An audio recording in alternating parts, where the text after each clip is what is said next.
Hey, welcome to Thumb Tacos. My name is Jared, and today I got 10 ways for you to grow your live stream on Facebook Gaming.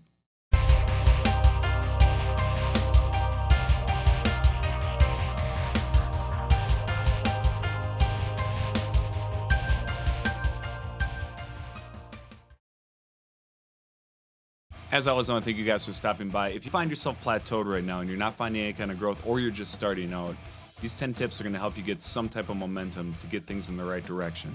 These are all tactics that I use personally in my own stream. Hopefully, we can all find growth together. Tip number one, you need to start working that funnel system. Now, what I do is I put content on YouTube to drive some traffic to my stream. I also have a podcast that relates to my stream.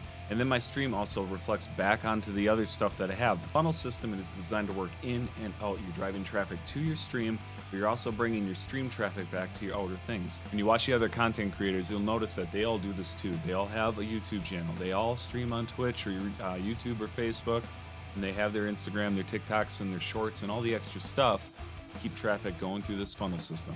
Doesn't matter how big you are, you should be doing this too.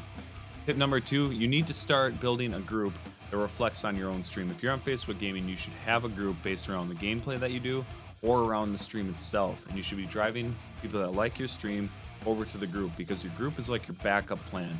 When you go live and the algorithm doesn't push you out, at least your content goes to the group so your fan base can still see your content. It's kind of like a little bit of insurance. It's also a great way to get crowd participation, and they can create content for the group as well. As it gets bigger and bigger, you'll start noticing a community growing. Very exciting, and will keep things moving for you. Tip number three, whenever you're streaming, always give viewers a reason to come back. Talk about what you got coming up. Talk about events you're going to do. Talk about upcoming streams, upcoming gameplay, guests, whatever it's going to be. When you are live, communicate what you're doing and what you plan on doing. This will keep returning engagement going on because you might catch the interest of a viewer that's kind of casually watching, but then if you mention a game that they really like, then they might come back. Tip number four, collaborate with other streamers. Stream with other streamers on multiplayer games. Talk with other streamers, network with other streamers, ask questions, get help from other streamers, do whatever you can. Doesn't matter if they're big or small. Start working a circuit of streamers that you know and trust and you can build a relationship with. This is such a huge part of why I had some success early on. I was lucky enough to meet some really nice streamers that kind of backed me up in the beginning, helped me get some of the questions I needed answered.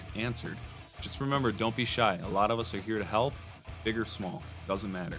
Okay, tip number five comes up a lot in a lot of these videos. Find a schedule that you can 100% stick to. Stick to it as best as you can. As soon as you find the clearance to have a schedule, 100% dive in and make sure that your schedule is posted on your header in Facebook so anybody coming to your page can see it. Make sure when you are streaming, you have your schedule come up and talk about your schedule when you're live. Repeating this information to people will keep people coming back. They like comfortable, reliable streamers. This is proven time and time again. Yes, there are exceptions to the rule, but 99.9 or whatever percent of the time, 2% of the time works every time. You guys know what I'm talking about. Have a schedule and stick to it. Tip number six is a new fresh one for me. Start using a chat bot. I use Noxbot on Facebook Gaming. I think there's a few other options, but look into them. Just Google chat bots for whatever gaming platform you're on. Facebook, I think, is Noxbot, and learn how to set it up. They're very, very easy to learn, but what I use my bot for is little announcements that'll show up in my stream with my chat. So I'll have a reminder to hit the like button and consider supporting the page.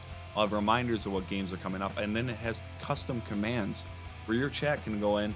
I have a lot of guests on my stream, so I actually have !guest as a command. So if somebody types it in, all the information of my guest that's on stream comes out and they can read about it and they use it. My chat loves using this. Get a chat bot.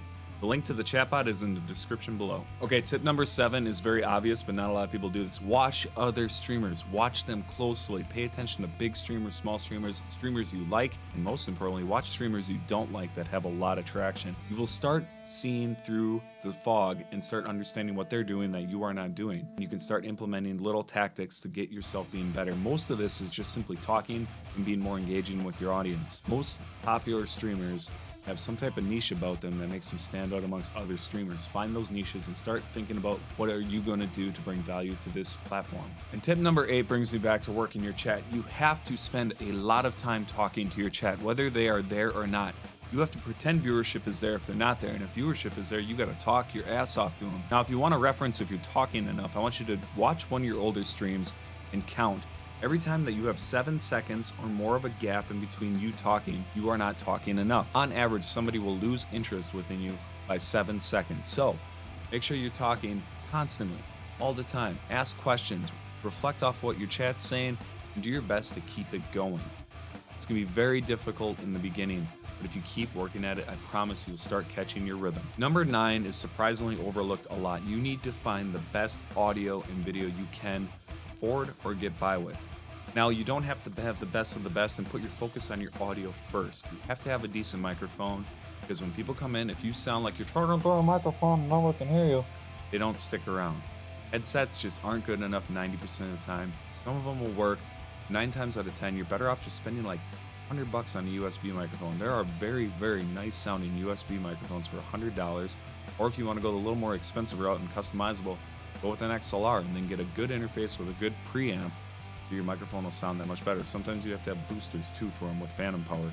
But anyway, and above that, make sure your room has some type of treatment on it. If you notice in my room here, I have acoustic paneling here. I'm in a blocked up basement right now. That's brick on the walls. So if I didn't put that in here, you would hear all sorts of echo and weird things going on. So consider your audio. It is the most important, and then work on your video. If you are streaming, you want to be at 60 frames per second primarily. If you can't do that, then work with what you can. But if you do 720 60, but you can't do 1080 60, go back to 720 60 frames per second, and your stream will still look smooth. 720 will be fine. It'll get you by. And my final tip for true growth on Facebook gaming: do not rely on the algorithm to boost your stream. That is what makes lazy streamers. That's what I see time and time again. There are too many streamers that just go live, and then when they're done, they go to bed and they don't do anything. There is tons of work to do when you are not live. Get more traction going to your stream. You can be running ad campaigns. You can be trimming down your videos so they're more engaging when new viewers find them. You can be messaging your chats afterwards. You can be thanking your star donators directly, and you can be working your groups and talking to other streamers all on your own time outside of streaming. Streaming is like that much of it. Everything else that goes with the stream is like this. So guys, I hope you enjoyed this video. If you could consider hitting that like button, subscribing to the channel, it makes a huge difference, and then you can keep up with my weekly content on making us all better streamers. And if you want to ever talk to me live, I do have my link to my live down below. As always, thank you guys, and good luck out there.